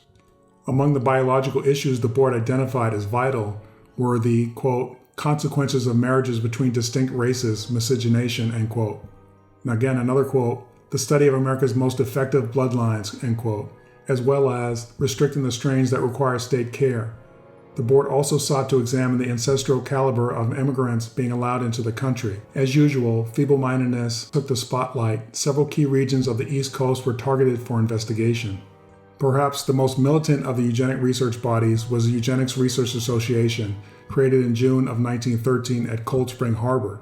The body was determined to escalate its research into legislative and administrative action and public propaganda for the causes of eugenics, raceology, and the Nordic race supremacy. As such, the Eugenics Research Association brought together America's most esteemed eugenic medical practitioners, the field's most respected university professors, the movement's most intellectual theorists, and the nation's most rabid eugenic racists. Only 51 charter members created the ERA, and its ranks did not exceed 500 in the later years. Those 51 charter members included men and women from the senior echelons of psychology, such as Yerkes and Adolph Mayer. Later, Goddard, Brigham, Durham, and other intelligence measurement authorities would join up. Professors from the medical schools and life science departments of Harvard, Columbia, Yale, Emory, Brown, and Johns Hopkins were counted among the ranks. All right, again, I'm going to chime in real quick.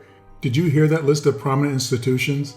These professors were instructing and preaching eugenics to the future lawyers, judges, doctors, politicians, teachers of the United States, and to foreign students who, after graduating, took this information back to their countries. All right, so back to the book. It says, two race hatred fanatics, Madison Grant and Lothrop Stoddard, achieved leadership roles within the organization.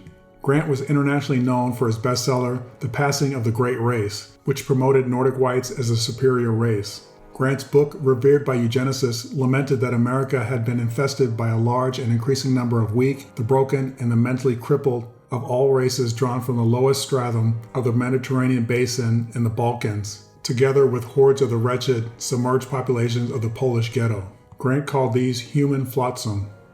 Stoddard would write an equally belligerent bestseller, published by Scribner's, entitled The Rising Tide of Color Against the White World Supremacy. Harvard-educated Stoddard defiantly summarized his science in these words, quote, "You cannot make bad stock into good, any more than you can turn a cart horse into a hunter by putting it into a fine stable, or making a mongrel into a fine dog by teaching it tricks."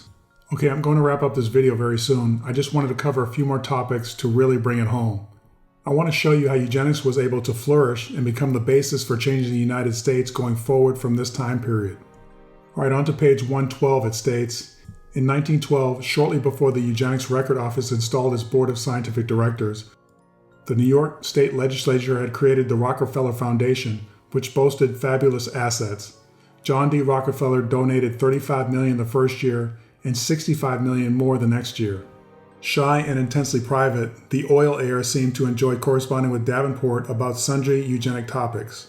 On January 27, 1912, using his personal 26 Broadway stationery, the young Rockefeller wrote Davenport a letter about a plan to incarcerate feeble-minded criminal women for an extra length of time so they would, quote, be kept from perpetuating their kind until after the period of childbearing had been passed.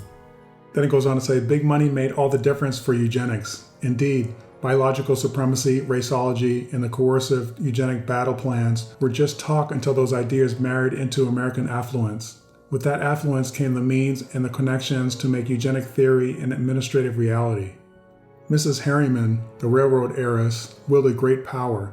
When she made a request to New York state officials, it was difficult for them to say no.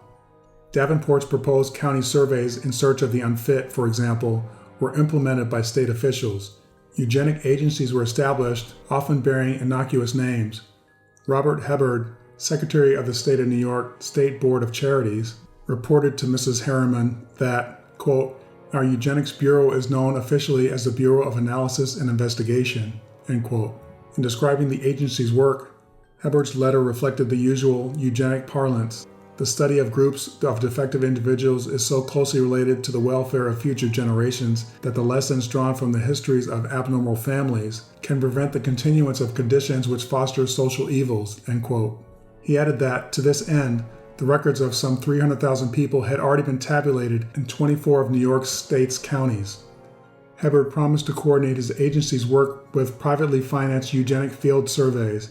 In Rock County, under your direction, he deferentially added, "Permit me to say that it is gratifying to know your deep interest in this branch of work of the State Board of Charities." Another such agency was organized that became known as the National Committee on Prison and Prison Labor, first organized in 1910 by the New York State Department of Labor to investigate the exploitation of convict manufactured goods. 4 years later, the body changed its name amid a widening of its activities. Judge Olson, the stalwart eugenic activist who also directed the Municipal Court of Chicago Psychopathic Laboratory, steered his colleagues on the prison committee to create similar municipal psychopathic labs to document hereditary criminality in their cities. The New York Police Department did indeed establish a psychopathic laboratory for eugenic investigations, utilizing Eugenics Record Office field workers supplied by Mrs. Harriman. Davenport himself headed up the prison's group's Special Committee on Eugenics, which was established, quote, "to get at the hereditary factors and antisocial behavior with the aid of a careful family history," end quote. Prisoners at Sing Sing were the first to be examined by Davenport's researchers under a year-long joint project with the Eugenics Record Office. Page 115. There was no way for the public to know if a seemingly unrelated government agency was actively pursuing a eugenic agenda. The United States Department of Agriculture maintained an active role in America's eugenic movement by virtue of its quasi-official domination of the American Breeders Association.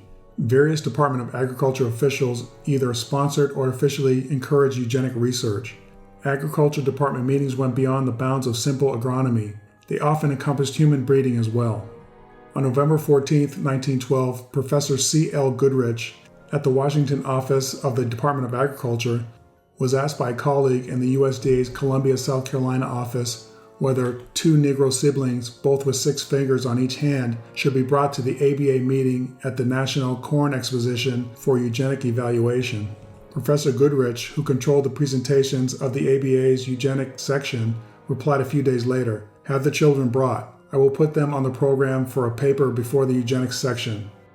Then it goes on to say on January 3, 1913, Davenport wrote George W. Core at the USDA in Washington asking, quote, "If not too late, please add 2 titles to the eugenics program. One of these would be Davenport's own last-minute entry, quote, 'A biologist's view of the Southern Negro problem,' end quote." Then moving on further down the page, it says, Secretary of Agriculture James Wilson doubled as president of the ABA. At the group's 1913 convention, he rallied the forces. In his presidential address, Wilson declared, quote, "You have developed in your eugenics section a great experiment station and institution of research, with a splendid building called the Eugenics Record Office. Your laboratory material is the heredity that runs through the veins of the good, bad, and the indifferent families of our great country, assembling the genetic data of thousands of families, making records of the very souls of our people, of the very life essence of our racial blood. Those families which have in them degenerate blood will have new reason for more slowly increasing their kind. Those families in whose veins runs the blood of royal efficiency will have added reason for the pride which will induce them to multiply their kind," end quote. Please keep in mind, folks, President Wilson ran this country for 8 years, and this is the kind of thought process he had. So yeah, scary. And trust me, folks, he wasn't sitting on his hands those 8 years. He was busy furthering his agenda, making sure the right, or should I say the white families were multiplying. All right, so moving on January 3rd, 1913, former President Theodore Roosevelt wrote Davenport, quote, "I agree with you that society has no business to permit degenerates to reproduce their kind. Someday we will realize that the prime duty, the inescapable duty of the good citizen of the right type is to leave his or her blood behind in the world, and that we have no business to permit the perpetuation of citizens of the wrong type, end quote. See, I'm sure you all thought Teddy was a great guy, but yeah, this is what he was thinking. It's just like many things we don't cover in our education. Unfortunately, our history has been written to glorify our leaders, regardless of what they thought or did. And what happens is we end up scratching our heads after we've had our history lessons, wondering, if everything was so great, how do we end up the way we are now? Now, some of you watching this would say, well, hey, there's nothing wrong with this country, everything's perfect. Well, that's because you're probably of the privileged class. For many of us, that's not the case. All right, so moving on to the book, it says Dr. Ada Comstock, president of Radcliffe College, declared publicly, quote, "Eugenics is the greatest concern of the human race. The development of civilization depends on it," end quote. Dr. Albert Wigham, an author and leading member of the American Association for the Advancement of Science, pronounced his belief, quote, "Had Jesus been among us, he would have been president of the first Eugenic Congress." Page 118.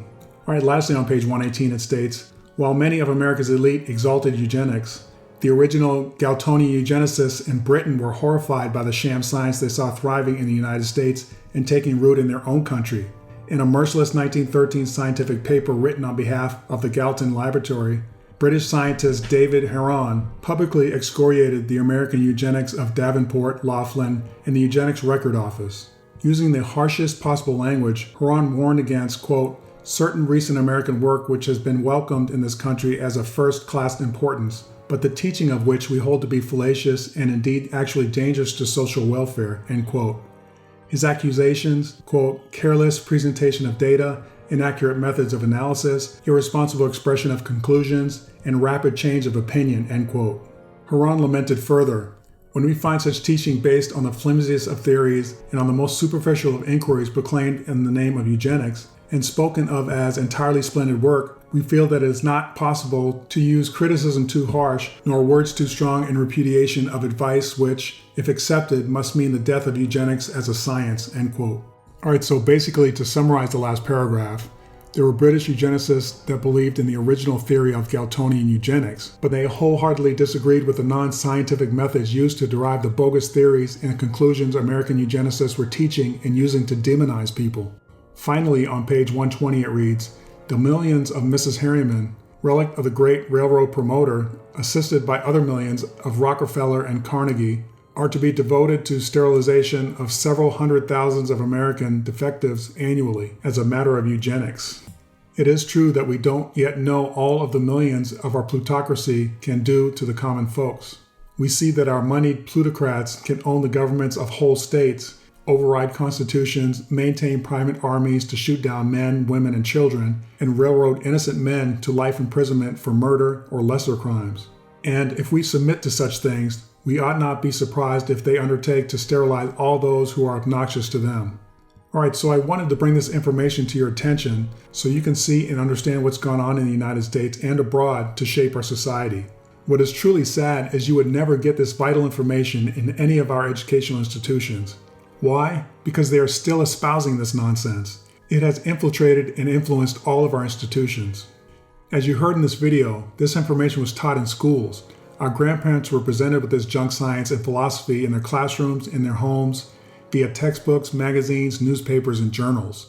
It was often legitimized and promoted by presidents, the military, congressional members, governors, and state and local governments. The information was taught via university and high school curriculum and virtually spread by anyone that felt like they wanted to bully others. There is so much more information in this book, as I mentioned. It's over 600 pages. This book is very accessible. I utilized the Kindle version for this video. If you want an even deeper understanding, I recommend you get this book. I really wanted to go more in depth with the information. However, I didn't want to lose you. My main goal was to break this information down like a police investigation. Any basic investigation will reveal who, what, when, where, and how something happened. So what I did was show you who was responsible for our rewritten history, what they did to accomplish the task, when it came to fruition, where it was taught worldwide, and how it was spread and used to manipulate not only the United States, but the world as we know it today. As I mentioned earlier in the video, the information in this book was carefully documented. I would dare to say there were approximately 100 pages in the back of this book dedicated to where this information was sourced. There are also several pages of interesting photos.